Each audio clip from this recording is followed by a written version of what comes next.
রাজধানী সহ দেশের বিভিন্ন স্থানে আজ সকাল থেকেই কুয়াশার দাপট, সেই সঙ্গে কমেছে তাপমাত্রা, আর তাতে বেড়েছে শীত। দিনের তাপমাত্রা কমে যাওয়ায় শীতের অনুভূতি তীব্র হচ্ছে বলে জানিয়েছে আবহাওয়া অফিস।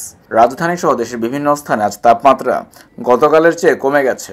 এবারে শীতের মৌসুমে এতটা কুয়াশা আগে দেখা যায়নি। এর কারণ হলো গত মাসে অন্তত 3টি লঘুচাপ দেখা গেছে বঙ্গোপসাগরে, আর লঘুচাপের কারণে দিনের তাপমাত্রা গেছে বেড়ে, তাই শীতও ততটা পড়েনি। তবে গত মাসের শেষ দিক থেকে চুয়াডাঙ্গায় প্রতিদিন রাত বাড়ার সঙ্গে সঙ্গে কনকনে শীত অনুভূত হচ্ছে। জেলা জুড়ে বয়ে যাচ্ছে মৃদু শৈত্যপ্রবাহ। 17 দিন পর তাপমাত্রা আবার কমে যাওয়ায় প্রচণ্ড শীতে গোটা চুয়াডাঙ্গা জেলা থমকে গেছে। স্বাভাবিক কর্মজীবনে দেখা দিয়েছে স্থবিরতা। গত 19 নভেম্বর থেকে জেলায় তাপমাত্রা কমতে থাকে।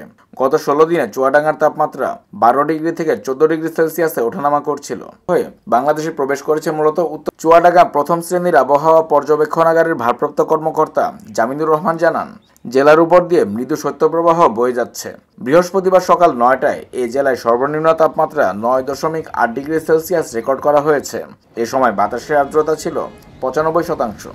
তাপমাত্রা আরো কমে যাওয়ার পূর্বাভাস দিয়েছেন এই কর্মকর্তা। সঙ্গে কমেছে তাপমাত্রা, বেড়েছে শীত। চুয়াডাঙ্গা জেলা প্রশাসক মোহাম্মদ জহিরুল ইসলাম জানান, প্রধান উপদেষ্টা তহবিল থেকে পাওয়া প্রায় 10,000 কম্বল শীতার্ত মানুষের মধ্যে উপজেলার মাধ্যমে বিতরণের উদ্যোগ নেওয়া হয়েছে।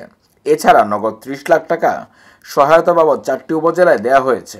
এছাড়াও বিভিন্ন রাজনৈতিক দল, সামাজিক প্রতিষ্ঠান এবং এনজিওগুলো জেলার বিভিন্ন স্থানে শীতবস্ত্র বিতরণ অব্যাহত রেখেছে। অধিদপ্তর 51টি স্টেশন থেকে আবহাওয়ার উপাত্ত সংগ্রহ করে। দেখা গেছে এই 51 স্টেশনের মধ্যে গতকাল 5টিতেই শুধু তাপমাত্রা 25 ডিগ্রি সেলসিয়াসের উপরে ছিল।